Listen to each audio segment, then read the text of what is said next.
You're listening to the N2K Space Network.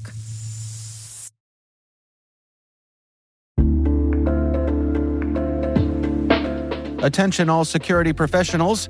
Want real-time IP intelligence at your fingertips? Sign up for Scout Insight's free trial today. Get immediate insights into threats, search any IP with no training required, and enjoy intuitive graphical results. Whether you need to identify compromised hosts or enrich Splunk queries, Scout Insight has you covered. Don't wait. Accelerate your threat response now. Visit teamcumry.com/cyberwire to start your free trial.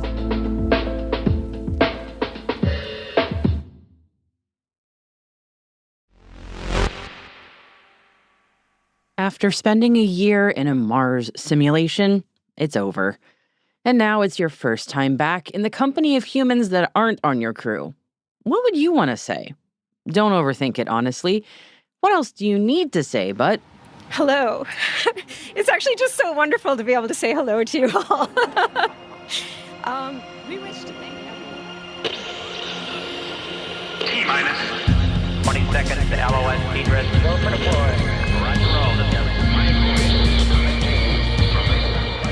Today is July 8th, 2024. I'm Maria Varmazis, and this is T-minus.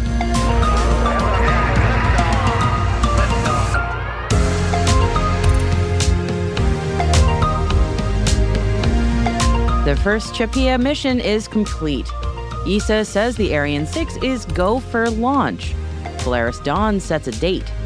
And today's guests are two extraordinary talents in aerospace, Hailu Daniel and Raven Delphina Otero Symphony, here to talk to me about the impact of space fellowships, like the Patty Grace Smith Fellowship and the Brooke Owens Fellowship, and how mentorship has been a powerful influence in their journeys. Stay with us for that in the second half of the show.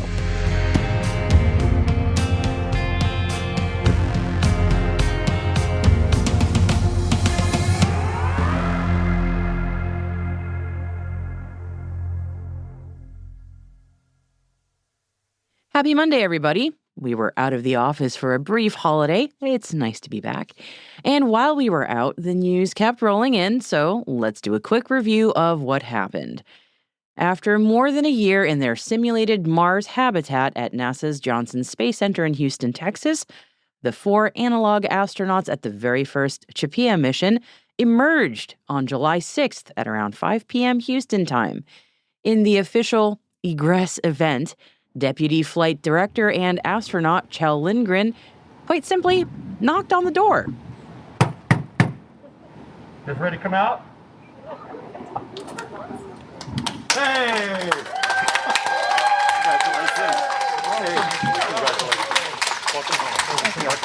And to that applause emerged Kelly Haston, Anka Salariu, Ross Brockwell, and Nathan Jones, out from their 1,700 square foot Martian sim, and all smiles, with Mission Commander Kelly Haston starting the crew's statements with that hearty hello to the world, followed by statements from all 4 crew.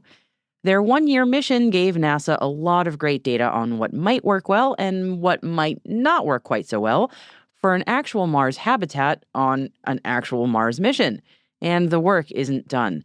There are 2 more CHAPEA missions planned, plenty more opportunities for NASA to kick the tires, figuratively and literally. The rocket's red glare right before the 4th of July was the Noise of Summer mission.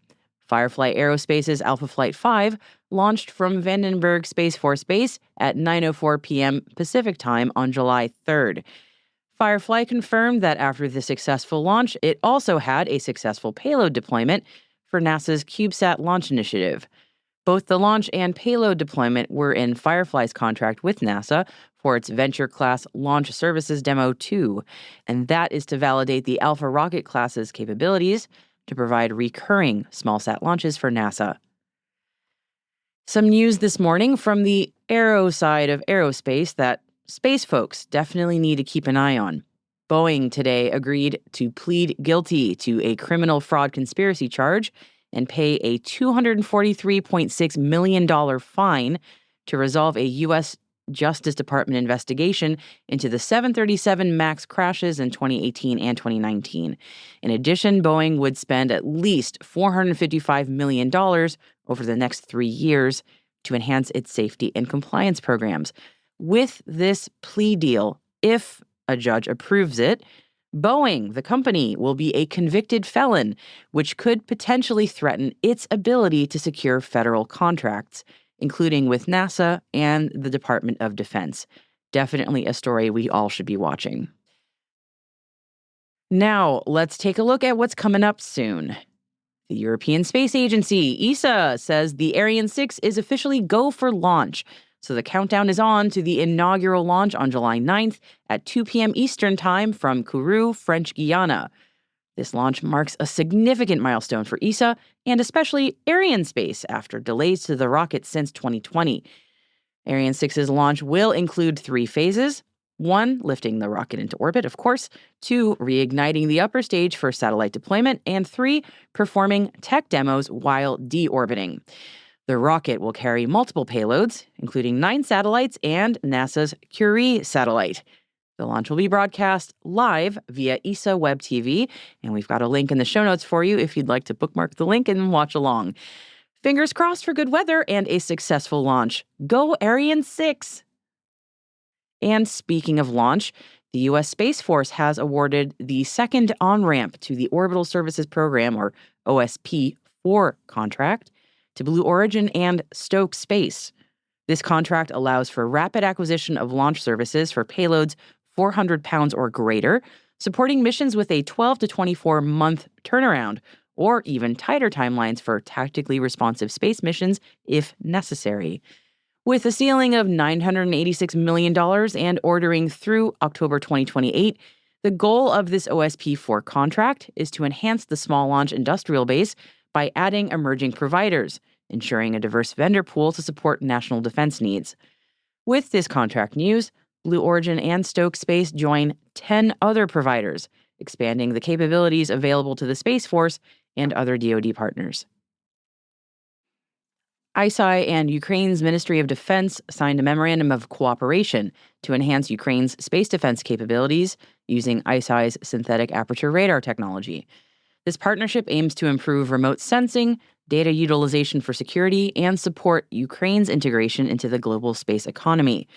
ISI will provide SAR satellite imagery specifically for Ukraine's use, ensuring data security against hostile entities. The collaboration underscores ISI's commitment to supporting Ukraine's defense and space capabilities amidst ongoing conflict. It's the first of 3 stepping stones for human spaceflight on Starship via Polaris. The Polaris program is moving ahead with its mission to advance human spaceflight capabilities by announcing that they are targeting no earlier than July 31st for the launch of Polaris Dawn. SpaceX's Falcon 9 rocket will launch Polaris Dawn from Kennedy Space Center in Florida.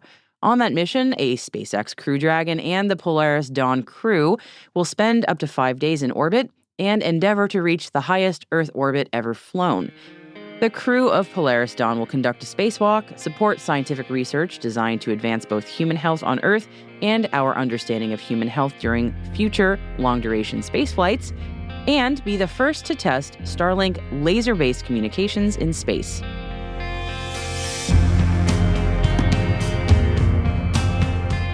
That just about rounds things out for this Monday.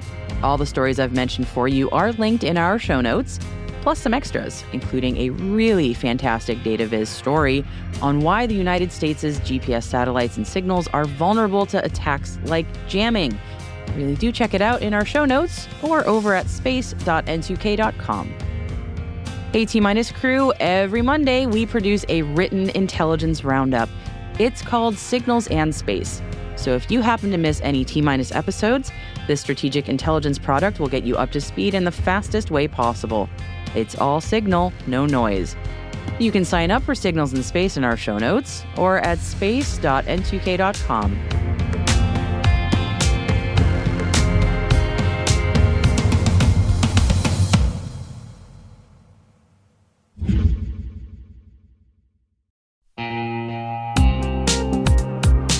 This September 18th and 19th in Denver, a tight community of leading experts is gathering to tackle the toughest cybersecurity challenges we face. It's happening at MWise, the unique conference built by practitioners for practitioners.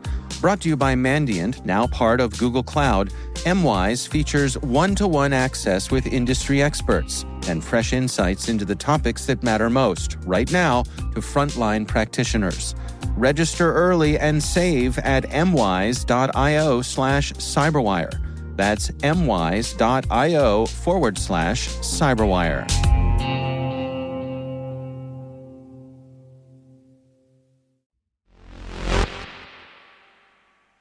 Coming up, I speak with two recipients of aerospace fellowships about their experiences and the importance of mentorship and paying it forward to help others break into the competitive field of aerospace. So I'm speaking with Hailu Daniel about the Patty Grace Smith Fellowship and Raven Delphina Otero Symphony about the Brooke Owens Fellowship. Pleasure to be here. First off, my name is Elias Hailu Daniel. I go by Hailu.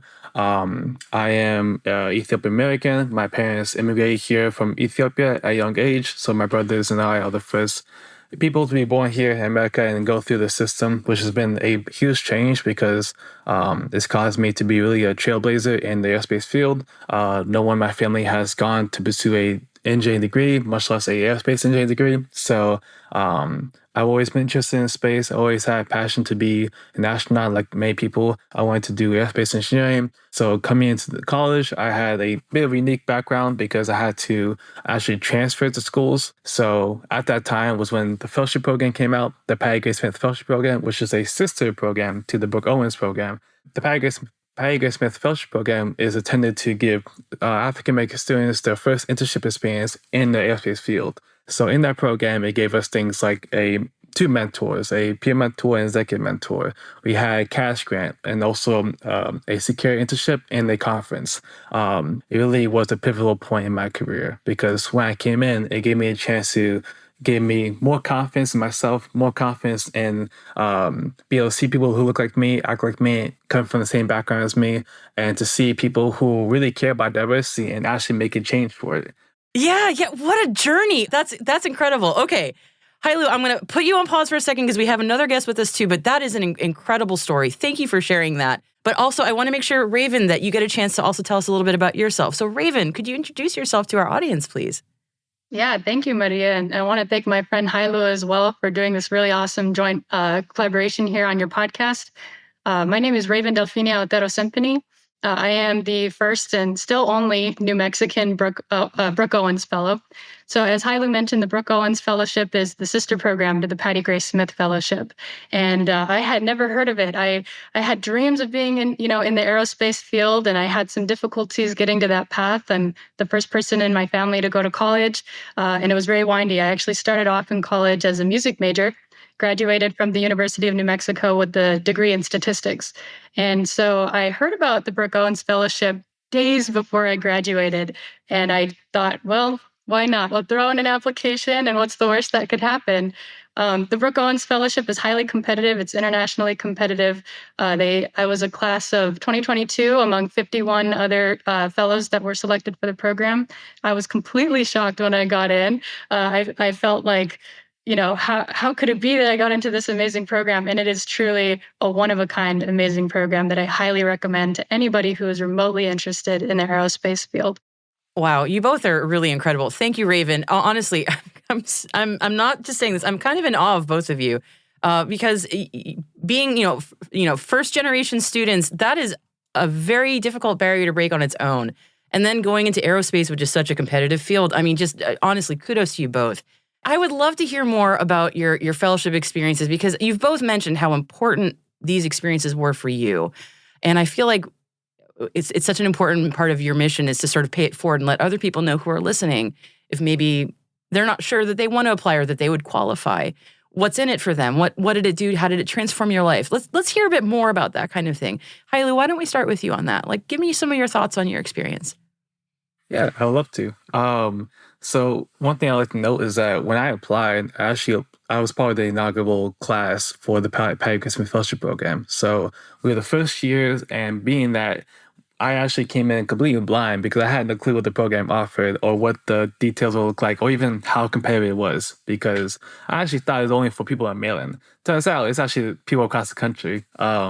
So when I applied, being sophomore year, COVID, I had very little engineering experience. I had things from my engineering classes that I could talk about, but really my main focus and my main pitch was just my passion to be in the aerospace field and my initiatives I took to get there. So really my resume, my application is all more focused on like my leadership skills, my soft skills, kind of who I am and where I want to be and how I'm trying to get there. And to be frank with you, competing against people from like Georgia Tech or MIT or other top schools who had all these fine-tuned aerospace programs, it was pretty tough to think like, okay, how can I stick out and how can I be me? Yeah, how did you get over that that's like a mental block, right? To be like, how can I compete against people like that? Yeah. That's a great question. And I think for me, the thing I try to focus on is my why. Why am I applying? Why do I want this? What am I going to do with this opportunity? And how does that differentiate me versus the other applicants? It really was trying to be my own self advocate, be my own cheerleader, and just have belief that, hey, I'm going to go out there, I'm going to do the best I can. And if I don't get it, I'm just going to try again, right? It's not the end of the road. It's just another step in the journey. So thankfully, the interview process, I ended up selecting a company called ABL Space Systems. And on that role, they actually had me do the test engineering stuff, which is a field that you don't really get a chance to get exposure to in college. It's the kind of field that you really learn. You learn on the feet. You learn the job. You get to go see the test sites in person, see the rocket engines being fired, and help really like kind of be a sponge on the job. And that program was it definitely was a big thing for me. Going from 0 to 100 really quick, being thrown in the deep end, having to learn really fast at a small company. I had like 100 employees at the time I came in. So it offered a lot. I just wanted to note there's such a benefit having worked at smaller companies. I mean, 100's not tiny, but it's smaller. You can also make a huge impact because, you're not lost in a crowd of thousands, right? It can really give you a chance to stand out. That's such a cool. Thank you, Hailu. It's such a cool story right there. Raven, how about you? Tell me a bit about the impact that the fellowship, that being a brookie, what was that like? It completely changed my career outlook. I had to be very flexible and very adaptable as a first-generation student, exploring, all these different options coming from a background like music, of all things, right? So when I got into the Brooke Owens Fellowship, I want to echo what Hailu said. I really put a lot of effort into putting my best foot out there when it came to the interviews and when it came to looking for different companies that you work with. So one of the things about the Brooke Owens Fellowship is that fellows are paired with an internship, but you also get a professional mentor that is somebody who works in the space sector. And so I kept an open mind was one of the things that I did. And that's how I learned that because I'm not an engineer, right? I don't come from an engineering background. And that was my initial impression of what space was. It was thanks to the Brooke Owens Fellowship that opened my, the possibilities to me that space is that and more, right? I got to work at a financial firm. I got a really high level financial consultant as my executive mentor. Now, whereas for Hailu, it sounds like it went from 0 to 100. I can agree. My path went from 0 to 100, kind of back to 0. I thought, when I get in the fellowship, this is it. Like I'm in. I childhood dreams of being an astronaut. This is how it's going to happen. I worked for my firm. It was a great experience. And then my company got acquired. And so then I was like, oh. And so I moved back to New Mexico. Actually worked for the state legislature for a while I was still trying to figure out what to do. And it was actually, get this, my professional mentor hosted the book release party for one of the executive leadership members of the Brooke Owens Fellowship. And at that party, I met somebody who was actually the executive on the Patty Grace Smith Fellowship. And he reached out to me months later and was like, hey, we're looking for somebody with a statistics background. And now I work full-time in the space industry as a data science consultant at the company Quilty Space, which is incredible that I get to use my background in statistics in space industry, which is Absolutely. I just cannot say enough how much, I really am grateful to my company and the fellowships for that. So it was almost like a circular sort of thing, right? And thanks to that, I've been able to continue these efforts in space and inclusion here at home in New Mexico. I think that attitude is so That's awesome. It's awesome. Yeah, I was going to say from both of you, truly, because neither of you have taken these opportunities for granted. You both understand how much hard work it takes, and you've clearly put that and more into it. And it's really amazing that I'm sorry, I sound very cliche. I'm just like, wow, you both are just really amazing people, but you are. So I'm just like, here you go, ego boost for the day. But seriously, I mean, it can be easy for people sometimes to take for granted, especially if it's like they're take opportunities for granted. And it's really refreshing to speak to people who understand that how important it is what you receive, but also that you want to give it back and you want to pay it forward. I think that's just really wonderful. Sorry, I'll stop being on my soapbox now. Raven, I'll start with you. I would love to hear a bit more about scope. And then Hailu, I'll go to you next after that, and I'll ask you a bit about your plans next. So I promise I'll get to you too. But Raven, can you tell me a bit more about scope? Yeah, absolutely. So Scope New Mexico started off as a grassroots project. It's my labor of love and the way that I give back. Scope New Mexico is a website for anybody that is interested or curious about space development and activity to learn about what's going on in New Mexico and beyond. It's been its pilot year. It started off in January, and we're looking to recruit some students across New Mexico who are curious about space to join our Scope New Mexico cohort. And then also any mentors that are interested in dedicating 1 hour per month to our student delegates, as they're called, to help inform those important career decisions when it comes to a day in the life in space. So Scope New Mexico is one of the ways that I'm hoping to address accessibility in the space workforce, as well as continue the efforts of the space ecosystem that's being built here in the state. That's awesome. Hailu, so you're at Blue Origin now, if I remember correctly. Yeah, you're doing some really incredible things. What are your thoughts on where you're going to go in your career? Is mentorship part of your plan? I'm just so curious to hear what your thoughts are. So I'll be starting Blue Origin in August, so I'm not there yet. I'm on summer break right now, fortunately. You take that break. Honestly, that's good. Enjoy it. And I'm trying to. I have to do one more summer class when I'm about to finish up in a week. But after that, I'll be a free man. But yeah, so in terms of my plans, I'll say I have a lot of ambitions, probably to make for my own good, that I'm trying to balance as well.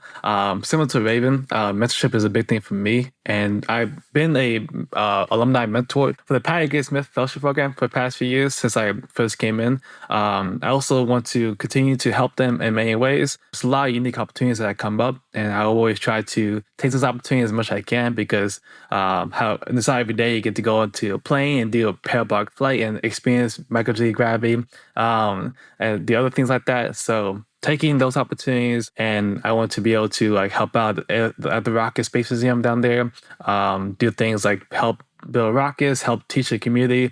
It's really just my focus is to become a mentor, to become a engineer, but also to become a leader. That's awesome. Well, you are well on your way. That's wonderful. I am so grateful for you both for taking the time to talk to me. I don't often say this, but I wish I had known folks like yourself when I was in college, because I feel like it would have really changed the trajectory of my life, because I also am not an engineer. I thought I needed to be one. I failed out of engineering school, basically.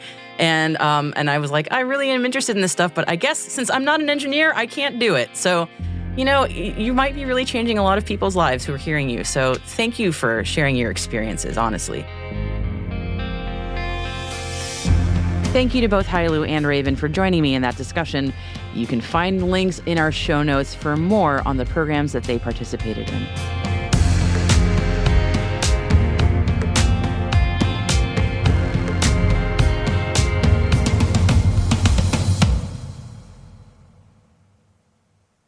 We'll be right back.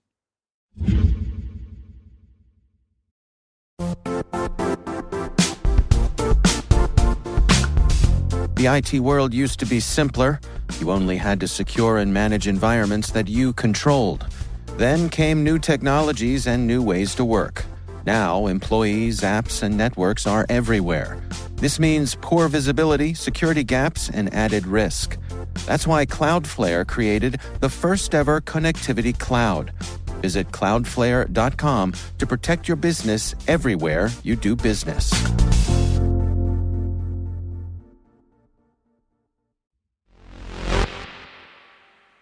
Welcome back.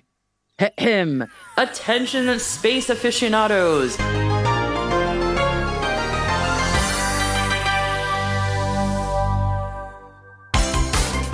Sotheby's is launching its 8th annual space exploration sale, and it's a galaxy of treasures. Ooh, I have to read the whole thing like this? This is going to get tiring. Bear with me. Get ready to bid on legendary artifacts from the Mercury, Gemini, and Apollo missions and beyond. Ever dreamt of owning an Apollo Block 2 command module parachute? How about a lunar surface flown American flag signed by Apollo 15 mission commander Dave Scott? Or maybe a flown color cacheted cover signed by the iconic trio Neil Armstrong, Buzz Aldrin, and Michael Collins? Well, buckle up, buckaroos, because you can bid on all these and a whole lot more, with some bids already reaching a stellar $15,000. But that's not all. As of May 20th, 2024, Sotheby's has made it even sweeter by lowering its buyer's premium rates and completely removing the overhead premium for all categories except wine and spirits, so no luck there. I do not know what that means, but it sounds like savings. So, I am not being paid by Sotheby's. So light those candles and set a course for Sotheby's, where you can snag a piece of history, even if it costs a small fortune. After all, owning a slice of human space exploration is priceless and worth every penny. And the sky is definitely not the limit for the prices on these gems.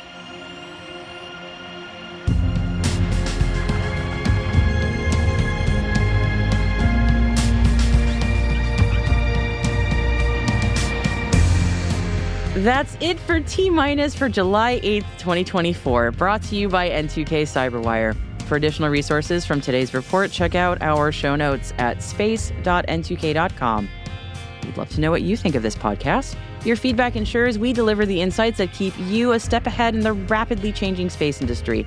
If you like the show, please share a rating and review in your podcast app.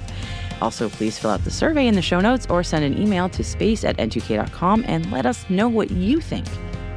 We're privileged that N2K Cyberwire is part of the daily routine of the most influential leaders and operators in the public and private sector, from the Fortune 500 to many of the world's preeminent intelligence and law enforcement agencies. N2K makes it easy for companies to optimize your biggest investment, your people. We make you smarter about your teams while making your teams smarter. Learn how at n2k.com. This episode was produced by Alice Carruth. Our associate producer is Liz Stokes. We are mixed by Elliot Peltzman and Trey Hester, with original music by Elliot Peltzman. Our executive producer is Jennifer Iben. Our executive editor is Brandon Karpf. Simone Petrella is our president. Peter Kilpie is our publisher. And I'm your host, Maria Varmazis. Thank you for listening. Sorry about that Sotheby's story. And we'll see you tomorrow. T-minus